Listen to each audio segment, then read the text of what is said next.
Welcome student, this is our lecture number 3 for class BSc 5th sem. 2 lecture हम पहले कर चुके हैं। आज का जो हमारा लेक्चर है उसमें हम आइंस्टीन फोटो इलेक्ट्रिक इक्वेशन या फिर डी ब्रोगली हाइपोथेसिस उनके बारे में स्टडी करने वाले हैं। तो ज़्यादा टाइम, क्योंकि लेक्चर लंबा होने वाला है, ज़्यादा टाइम ना लेके सीधे लेक्चर पे आते हैं। Lecture 3 BSc 5th same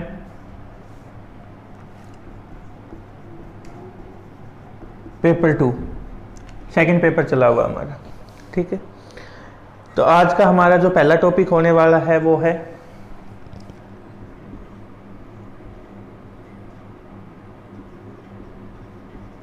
drive Einstein photo electric equation and deduce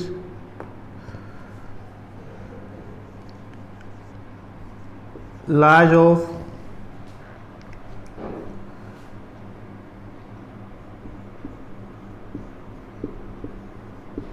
photoelectric emission। ये है आज का हमारा पहला टॉपिक।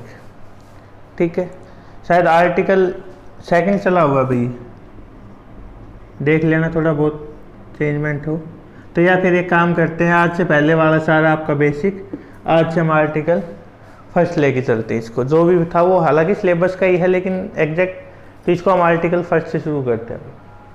ये हमारे पास अब भाई आइंस्टीन ने ये बताया था कि एक फोटोन है वो एक इलेक्ट्रॉन को एमिट कर सकता है। एक फोटोन आया, उससे क्या होगा, हमारा एक इलेक्ट्रॉन है वो एमिट हो जाएगा वहाँ से।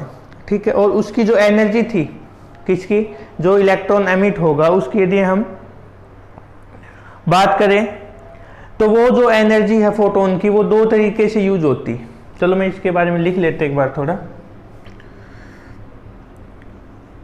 According to Einstein, a photon can emit a electron and the energy of photon is used in 2 ways। कि जो एनर्जी होगी भाई उसको हम 2 तरीके से यूज करेंगे। ठीक है, फर्स्ट किस में, वर्क फंक्शन में।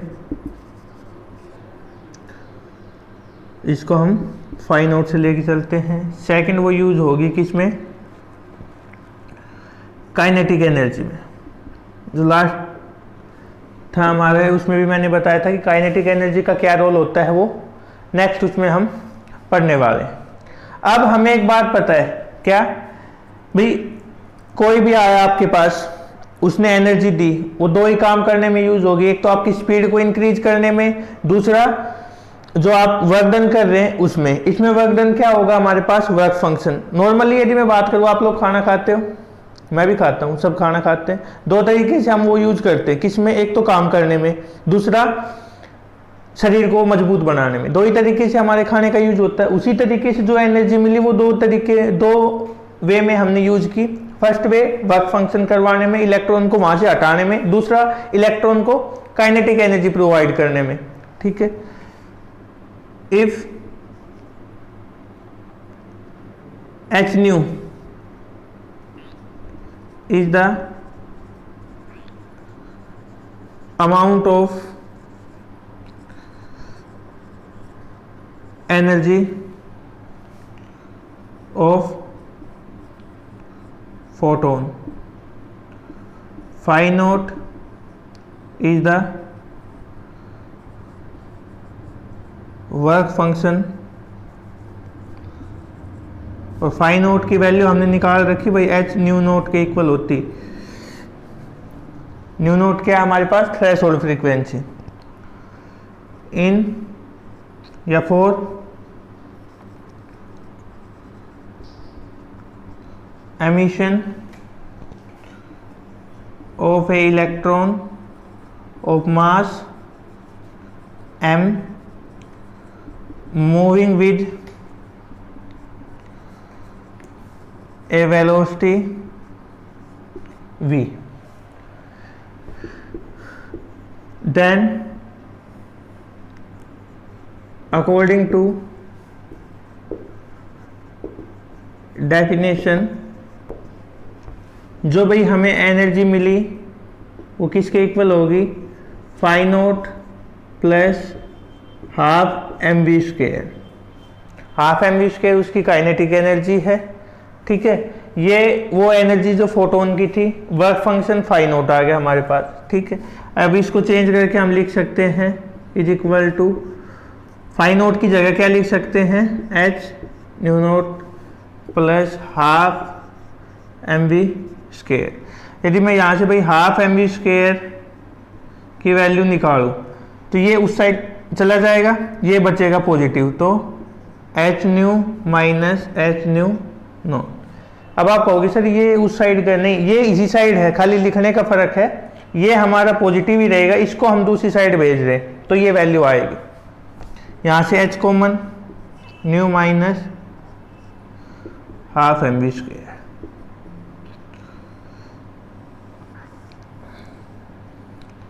ये मैंने फर्स्ट मान ली।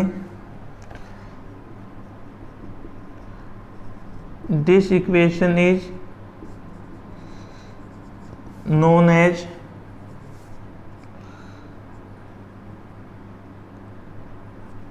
दिस इक्वेशन इज आइंस्टीन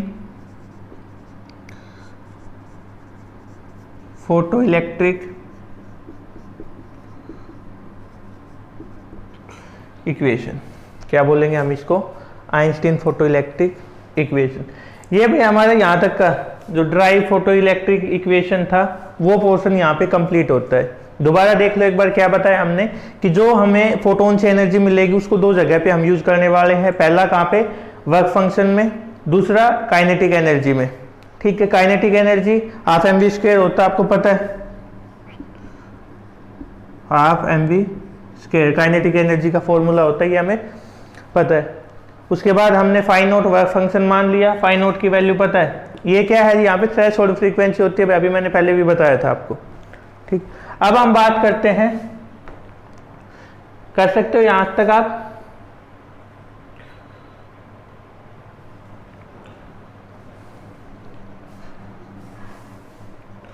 इसमें यदि मैं बात करूं तो पहला पोर्शन भाई जो टॉपिक था हमारा पहला, उसका कंप्लीट हो गया। अब ये क्या पूछ रहा है यहां से? ये पूछ रहा है कि डिड्यूस कर law of photo electric emission, ठीक है। तो ये कैसे प्रूव होगा?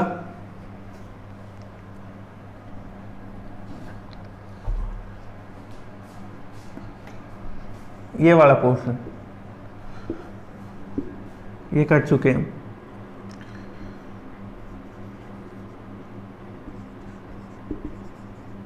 Of photo electric emission of law of, लिख लेना भाई, laws of photo electric emission. अब मैं ये इक्वेशन आई हमारे पास, इसको लेके चलता हूं। पहले हमारे पास क्या है? First, if new is less than new note, मतलब जो इंसिडेंट फ्रीक्वेंसी है उसकी वैल्यू कम है इससे। इंसिडेंट जो फ्रीक्वेंसी है उसकी वैल्यू कम है इससे, तो भाई ये वैल्यू ज्यादा है, ठीक है। ये वैल्यू ज्यादा है तो यहां से जो रिजल्ट आएगा वो नेगेटिव आएगा। जो काइनेटिक एनर्जी की वैल्यू है वो भी क्या होगी? नेगेटिव। फ्रीक्वेंसी कोई भी वैल्यू है लेकिन इससे ज्यादा है तो यहां से जो रिजल्ट निकल के आएगा वो क्या आएगा? नेगेटिव। इसका मतलब काइनेटिक एनर्जी क्या होगी हमारे पास? नेगेटिव। इसको मैं ऊपर लिख देता हूं, हालांकि इसका यूज होगा half mv² is equal to h nu minus h nu naught, ये है हमारे पास। या फिर इसको इस तरीके से लिख दो, ये इक्वेशन फर्स्ट है हमारे पास। Then from equation first the kinetic energy of emitted electron is negative, which is not possible। Kinetic energy negative हो भाई, ये बात पॉसिबल नहीं हो सकती यहाँ पे। So there is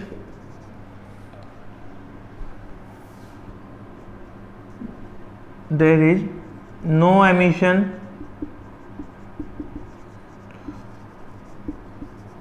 take place when frequency of incident photon is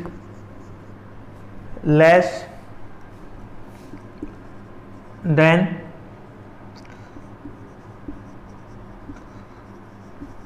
threshold frequency।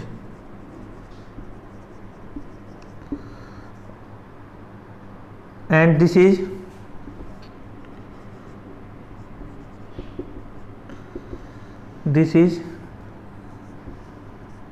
first law of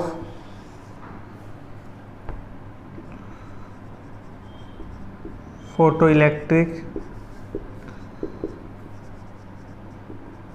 emission।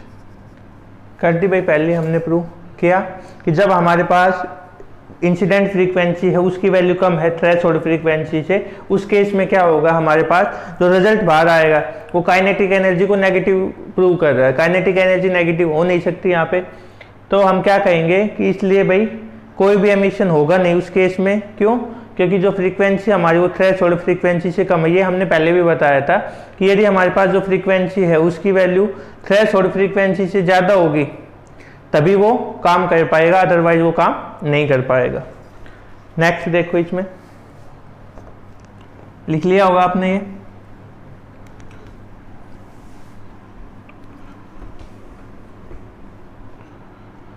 अब सेकंड में क्या है, इसका अपोजिट हो जाएगा। जो इंसिडेंट फ्रीक्वेंसी है उसकी वैल्यू क्या है, ज़्यादा है किससे। अब यदि हम इसमें बात करें तो यहाँ से क्या देखेंगे कि जो वैल्यू हमारे पास काइनेटिक एनर्जी की वो पॉजिटिव आएगी। ठीक है, इससे हमें क्या पता चला कि जो काइनेटिक एनर्जी है फोटो इलेक्ट्रॉन की वो डिपेंड करती है किससे, फ्रीक्वेंसी ऑफ इंसिडेंट रेडिएशन से। ये हमारे पास सेकंड लॉ हो जाएगी। इससे पहले वाले में जब मैंने आपको बताया था ना कि काइनेटिक एनर्जी किस तरीके से डिपेंड करती, वो यहाँ से हमने प्रूव करके दिखा दिया। क्या? Then kinetic energy is equal to positive, that is kinetic energy gain by photo electron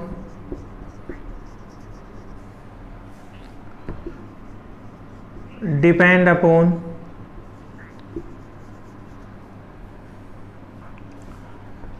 upon किस पे,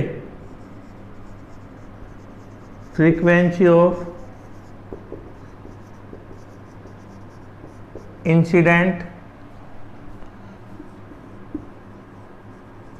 फोटोन। किस पे डिपेंड कर रही है भाई, वो इंसिडेंट फोटोन पे। ये क्या है हमारे पास, this is second law of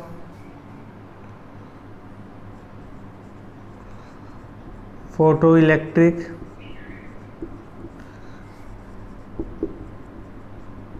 emission.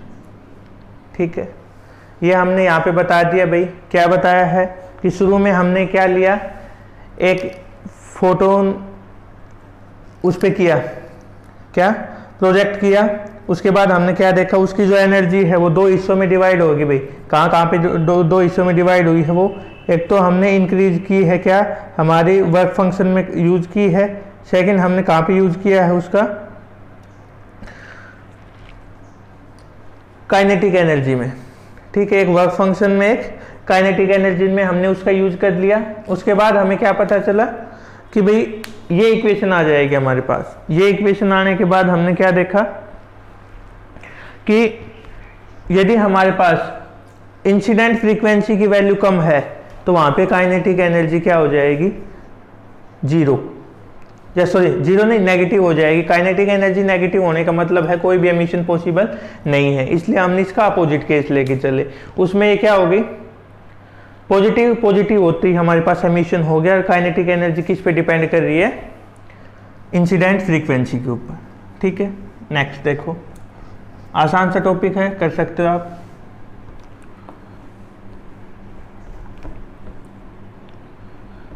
अब इसके बाद कई बच्चे कहेंगे सर कॉम्पटन इफेक्ट आता है।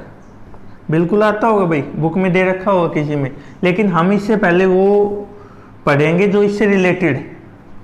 ठीक है, उसके बाद हम कॉम्पटन इफेक्ट करेंगे। इसका मतलब ये नहीं है कि वो टॉपिक हमने बीच में छोड़ दिया, नहीं, वो टॉपिक होगा लेकिन जो हमारा चला हुआ है एक बार उसके बाद। ठीक है, मेरे हिसाब से कोई भी बुक प्रीफर करना जरूरी नहीं है, वो तरीका जरूरी है जिससे आपको चीज़ें समझ में आए।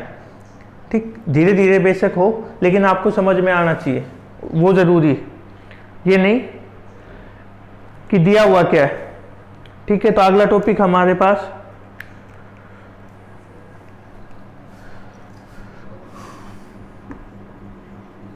ड्राइव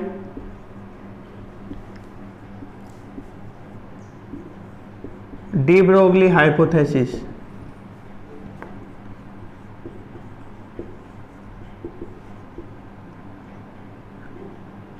डी ब्रोगली हाइपोथेसिस ये पहले भी देखी होगी भाई आपने, या फिर इसके अलावा है ना, इसको हम एक नाम और दे सकते हैं, क्या है वो, wave particle quality. Wave particle quality.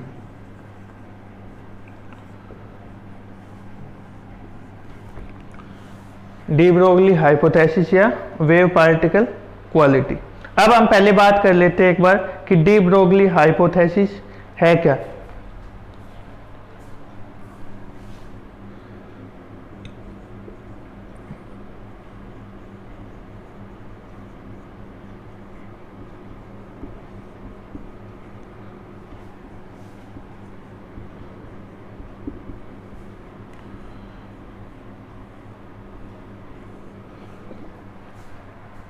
अब देखो डी ब्रोगली हाइपोथेसिस होता क्या है।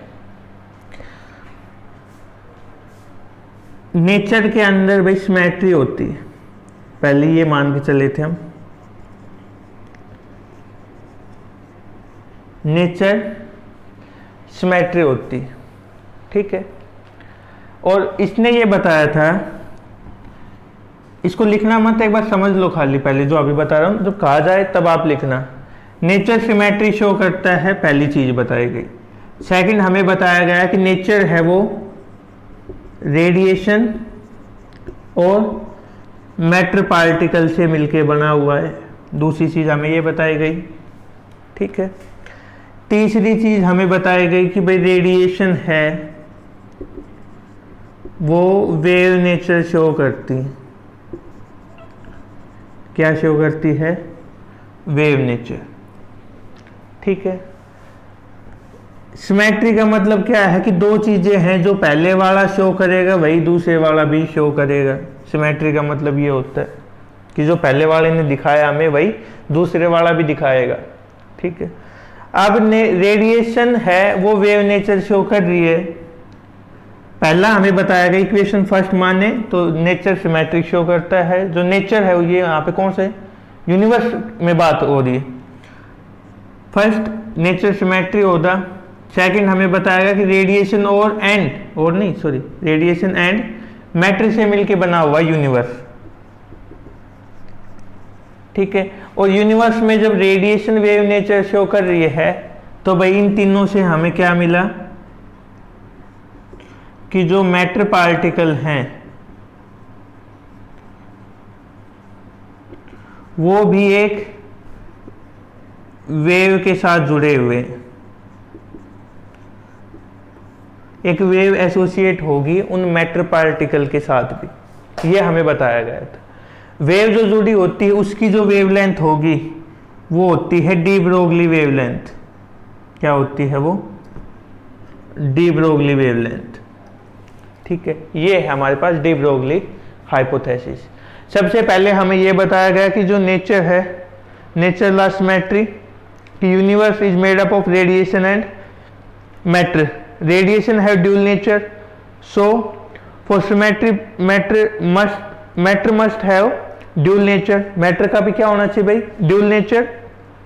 To every moving particle a wave is associated, कि जो भी हमारे पास मूविंग पार्टिकल है उनके साथ एक वेव जुड़ी होगी, उस वेव को हम क्या बोलते, उसकी जो वेवलेंथ होगी वो क्या होती है? डी ब्रोगली वेवलेंथ, जिसका यदि हम फॉर्मूले से बात करें तो lambda is equal to h by p, ये फॉर्मूला होता है उसके लिए। एच आपको पता है क्या है? Planck constant. पी क्या है? Linear momentum of the particle. ठीक है, अब इसको हम प्रूव करते हैं।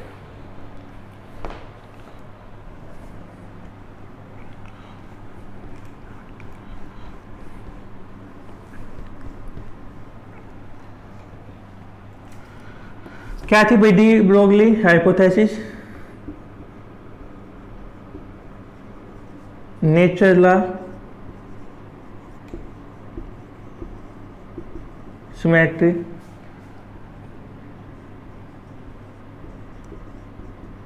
The universe is made up of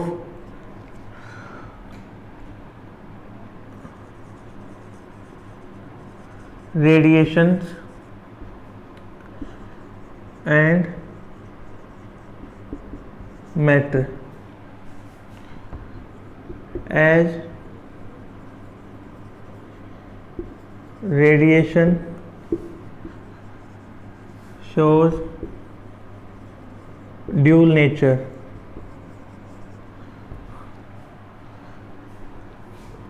so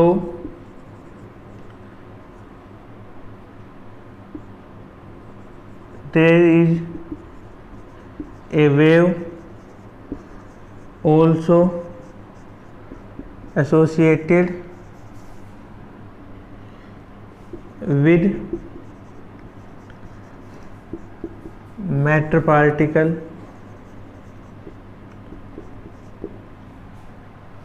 with every, एक सेकेंड भाई इसको थोड़ा चेंज कर, with every moving matter particle, with every moving matter particle the wavelength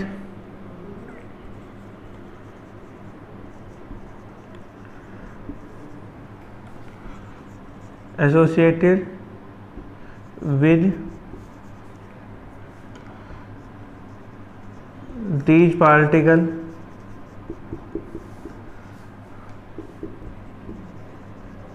is given by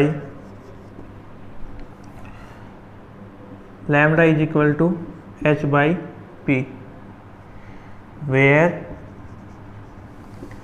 h क्या है हमारे पास भाई?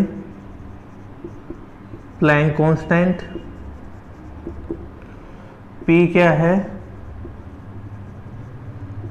Linear momentum. ये हमें बताया गया था थ्योरेटिकली। ठीक है, अब कहोगे सर ये तो हो ही नहीं सकता, हम कैसे माने, प्रूव करके दिखाओ। तो भाई प्रूव भी करेंगे। ठीक है, हम जो कहेंगे वो बात प्रूफ के साथ ही होगी, ये नहीं कि हवा में ही तीर छोड़ दिया हमने। अब मैं आपको लेके चलूं तो दो स्टेटमेंट के बारे में बात करूंगा, एक तो आइंस्टीन मास एनर्जी इक्विवेलेंस और एक हमारे पास होगा प्लैंक्स क्वांटम थ्योरी। क्या है ये? चलो इन पे बात करते हैं, एक बार प्रूफ कर लेते हैं इसका।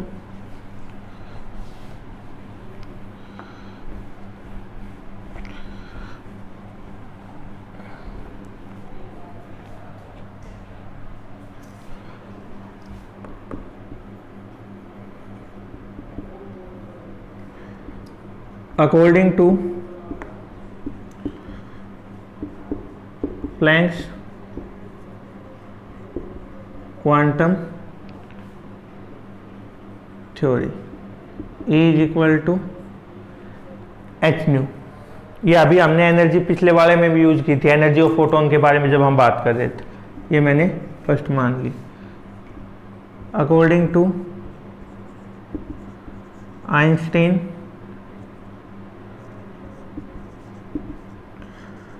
मास energy equivalence E is equal to mc square. ये भाई हमने पहले पढ़ा है, यहाँ पे c वेलोसिटी ऑफ लाइट है। क्या है? c velocity of light. ये हमने सेकंड मान ली। अब दोनों से ही हमें जो वैल्यू मिल रही है भाई, किसकी वैल्यू है? एनर्जी की value. As equation first and second both gives the value of energy, so we can write h nu is equal to mc square. लिख दिया भाई हमने, दोनों को इक्वली लिख दिया। अब हमें एक बात पता है, क्या यदि हम यहाँ से भाई वैल्यू निकालें, या फिर फ्रीक्वेंसी और वेवलेंथ के बीच में एक रिलेशन होता है, ये हमने इक्वेशन थर्ड मान ली। We know nu is equal to c by lambda. ये मैंने आपको पहले भी बताया था। फ्रीक्वेंसी और इसके बीच में यह है, 12th क्लास में आता है, यदि आपको अभी याद नहीं आ रहा तो कोई बात नहीं, इसको हमने 4 मान लिया। Using equation third, sorry equation fourth in equation third क्या मिलेगा भाई? h न्यू की जगह पे क्या लिख सकते हैं? सी स्क्वायर अपॉन लैम्डा स्क्वायर। ये न्यू की जगह वैल्यू पुट कर दी हमने इसकी, एक मिनट खाली आएगा भैया, as it is. C by lambda is equal to m c square. इसको हम लैम्डा को इधर ले आओ, एच सी अपॉन ये इधर भेज दिया हमने, एम सी स्क्वायर। ये दोनों cancel, lambda is equal to h upon m c. ये आ गया। एम मास है, सी हमारे पास वेलोसिटी है। वेलोसिटी ऑफ लाइट हो कोई बात नहीं, लेकिन है तो एक वेलोसिटी। लीनियर मोमेंटम क्या फॉर्मूला होता है? मास इनटू वेलोसिटी, और वेलोसिटी की जगह पे वेलोसिटी ऑफ लाइट भी यूज कर सकते हैं। तो ये भी क्या हो गया हमारे पास, एक है तो वेलोसिटी ही, बेशक लाइट की क्यों ना हो। तो यहाँ पे हम क्या लिख सकते हैं? एच अपॉन पी, वेयर, या फिर हमने ये बता ही दिया, ये साइड में लिख लेना आप कि P की वैल्यू क्या है? mc। P is equal to linear momentum. ये हमने प्रूव करना था, कर दिया। अब यदि हमारे पास भाई कोई पार्टिकल दे रखा हो जिसकी वेलोसिटी v हो, ये तो हमने बता दिया किसके साथ है, डी ब्रोगली वेवलेंथ। इफ यदि हमारे पास कोई एक फोटोन हो, कोई फोटोन के अलावा कोई भी एक पार्टिकल हो, ये तो फोटोन, क्योंकि फोटोन वेलोसिटी ऑफ लाइट के साथ मूव करता है, उसके लिए आगे हो गया समझ में। दोबारा बता देता हूँ, E की एक वैल्यू ये थी एच न्यू, दूसरी E is equal to m c square, दोनों को हमने इक्वल पुट कर दिया। एक रिजल्ट पे ध्यान रखना कि nu is equal to c by lambda, ये होता है हमारे पास। वो वैल्यू हमने ऊपर वाली इक्वेशन में पुट कर दी, सी बाई लैम्डा। ठीक है, वैल्यू पुट करने के बाद इसको इधर ले आए, इसको उधर भेज दे नीचे। Lambda is equal to h c upon m c square, c से दोनों value, h by m c, ये वैल्यू आ गई। इसकी जगह पे मैंने क्या लिख दिया? ठीक है,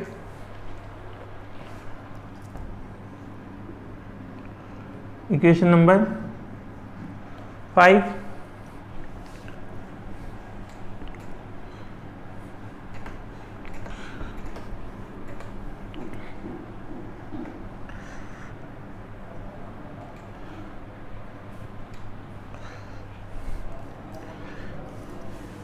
equation 5 gives the de Broglie wavelength, ऐसे लिख de Broglie wavelength for a photon if we have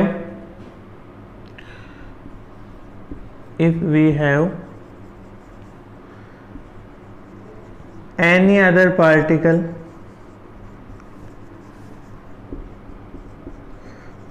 of mass m, velocity v instead of photon,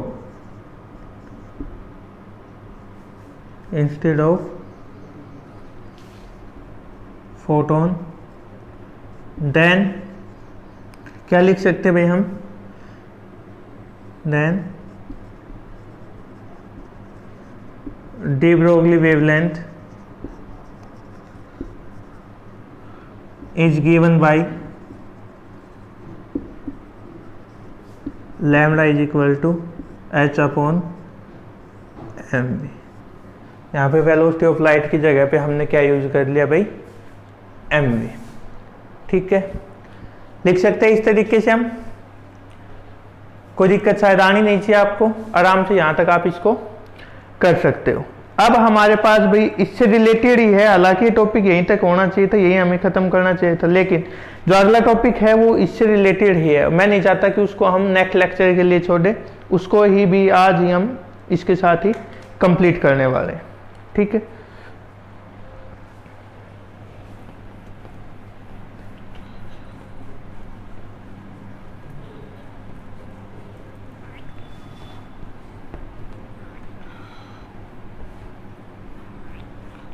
जितना ज़्यादा करोगे, जल्दी करोगे, उतना आपके लिए फ़ायदेमंद है, आपकी सेहत के लिए फ़ायदेमंद है। कहोगे सेहत के लिए कैसे फ़ायदेमंद, भाई अच्छे नंबर आएंगे तो पिटने से बच ही जाओगे, और पिटाई से बच रहे हो तो आपकी सेहत के लिए फ़ायदेमंद है। Article 3, calculate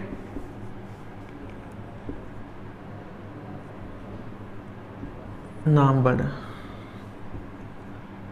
de Broglie wavelength of moving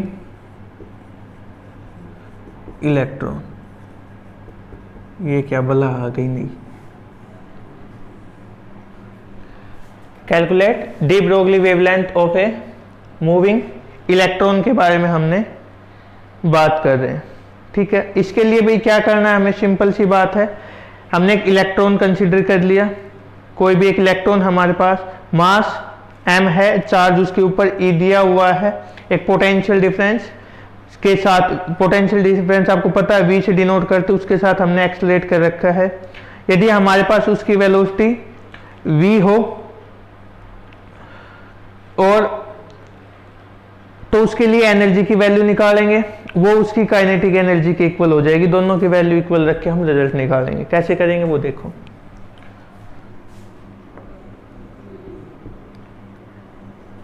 late us consider we have electron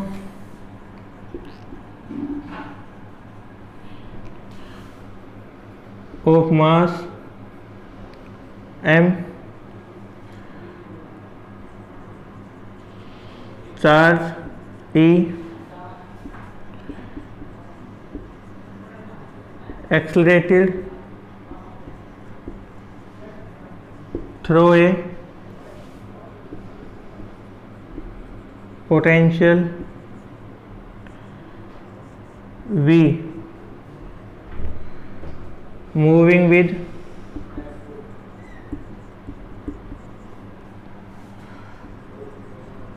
velocity V,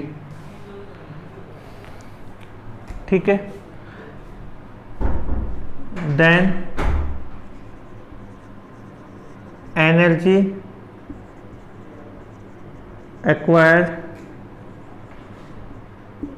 by the potential by the electron due to potential is EV। इसके लिए आप लोगों ने ये एक यूनिट में भी यूज करते भाई, यूनिट मतलब एक फंडामेंटल यूनिट की तरह इसकी एक यूज करते, इलेक्ट्रॉन वोल्ट में हम एनर्जी की यूनिट काउंट करते हैं। आपने पहले पढ़ा हो तो, नहीं पढ़ा हो तो कोई बात नहीं, डायरेक्ट याद रखना कि जो एनर्जी आएगी पोटेंशियल के कारण, क्यू चार्ज की वैल्यू ई है, पोटेंशियल वी है, तो जो एनर्जी गेन करेगा वो कितनी हो जाएगी हमारे पास, ईवी, ठीक है। Then sorry which is equal to kinetic energy of the electron. मतलब क्या हुआ कि जो ईवी है ये इक्वल होगा हाफ mv स्क्वायर। ये हमारे पास पहला रिजल्ट आ गया भाई। कोई भी एक इलेक्ट्रॉन है मूव कर रहा है, उसके ऊपर चार्ज E है, वेलोसिटी v के साथ मूव कर रहा है, मास उसका m है, पोटेंशियल v हमने अप्लाई कर रखा है जिसके साथ वो एक्सेलरेट होता है, ठीक है। तो वहां से हमने ये रिजल्ट मिल गया। अब यदि भाई यहां से हम वैल्यू निकालें,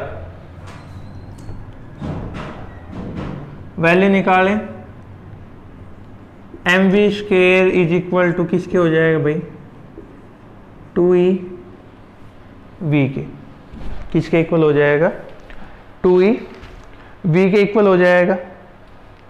कर सकते हैं यहां तक हम, ओके। अब यदि वैल्यू निकालें हम, ये पोटेंशियल के लिए है भाई कैपिटल V, ये स्मॉल v वेलोसिटी के लिए, और v square is equal to 2ev upon m, और v is equal to under root 2ev upon m लिख सकते हैं। ये क्या कि ये v कौन सा हमारे पास, वेलोसिटी वाला है, ठीक है। But according to de Broglie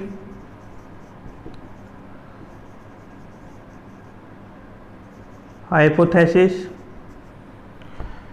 lambda is equal to h upon m v की वैल्यू पुट करवा ऊपर से, h upon m under root e v by m.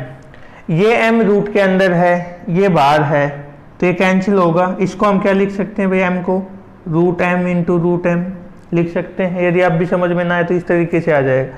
ये रूट m है नीचे, इसको ऊपर रूट अलग से लिख दिया और नीचे अलग से, तो ये दोनों कैंसिल। क्या बचा हमारे पास यहाँ से, lambda is equal to h under root 2m e v। ये रिजल्ट आया है, कर लोगे यहाँ तक। अब हमें एक बात पता है, क्या भाई, कि जो EV है, EV जो है इसको मैं दोबारा चेंज कर सकता हूँ यदि चाहूँ तो। क्या एनर्जी है एक हमारे पास, हमें पता है, तो इसकी जगह पे मैंने लिख दिया 2me। ये एक और फॉर्म आ गई इसकी, अंडर रूट 2me। एक वेवलेंथ और आ गई हमारे पास, किसकी वेवलेंथ है, जो चार्ज पार्टिकल हमारा इलेक्ट्रॉन है वो मूव कर रहा है, उसके लिए वेवलेंथ की वैल्यू हम ये लिख सकते हैं। अब आपको पता है क्या भाई, कि जो h की वैल्यू है हमारे पास कितनी होती है, 6.6 इंटू 10⁻⁻34 जूल पर सेकेंड होती है, प्लैंक कांस्टेंट की वैल्यू ये। चार्ज मास ऑफ इलेक्ट्रॉन कितना होता है, 9.1 into 10⁻31 kilogram, mass of electron होता है। इलेक्ट्रॉन पे चार्ज कितना होता है, ई की जो वैल्यू है वो कितनी होती है 1.6 इंटू 10⁻⁻19 कूलम। ये होता है, ये आपको लिखनी है डायरेक्ट वैल्यू। भाई ये ज़्यादा वो हो गया ना, हटाओ इसको एक बार, एक सेकंड। ये वैल्यू, ये हमने इक्वेशन फर्स्ट थी ना, ये हमारे पास इक्वेशन सेकंड आ गई। इसको हटाओ एक minute.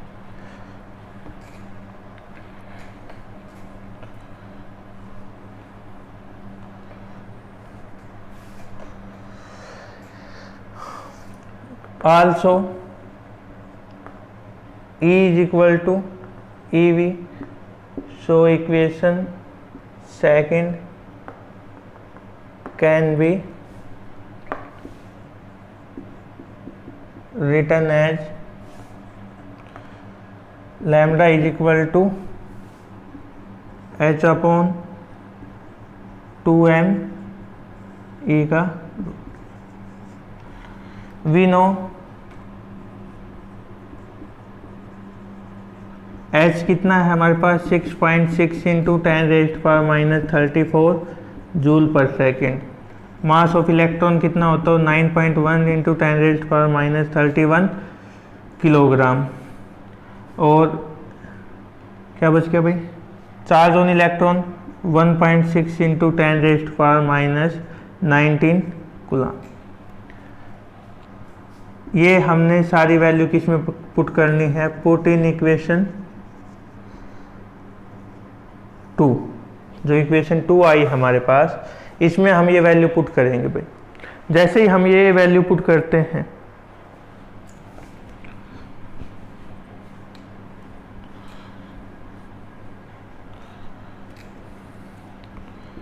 Lambda is equal to 6.6 into 10⁻⁻34 upon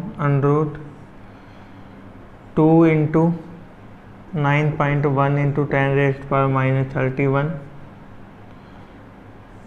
into 1.6 into 10⁻⁻90 और रूट वी जो पोटेंशियल वाला है वो हमने अलग लिख दिया एज इट इज। ठीक है, अब यदि हम यहाँ से बात करें तो क्या हो जाएगा भाई, डायरेक्ट रिजल्ट पुट कर सकते हैं। आपसे सोल्व नहीं करनी है आपको, ये डायरेक्ट याद रखनी है। 12.27 बाई रूट वी एंगस्ट्रम, ये इसकी यूनिट होती है। ये हमारे पास क्या आ जाएगी, वेवलेंथ की वैल्यू। कौन सी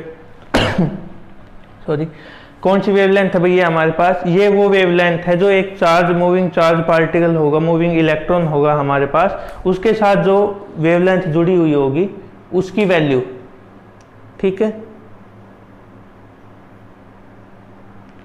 ये उस वेवलेंथ की वैल्यू है जो एक मूविंग चार्ज पार्टिकल जो होगा हमारे पास, जो इलेक्ट्रॉन होगा उसके साथ जो जुड़ी हुई होगी उसकी वैल्यू। कर सकते हो आप आराम से। तो ये था हमारा आज का लेक्चर भाई, कुछ भी नहीं है, सारा एक दो इक्वेशन हमने लेके चली, उसी के चारों तरफ है, घूम रहा है सारा। एक बार आराम से लिख के कर लोगे इसको, कोई दिक्कत नहीं आने वाली। फिर भी यदि कोई दिक्कत आती है तो हम यहीं पे हैं, कहीं भाग नहीं रहे। कोई भी डाउट हो आप आराम से कभी भी पूछ सकते हो। ठीक है, तो आज के लिए इतना ही, थैंक यू।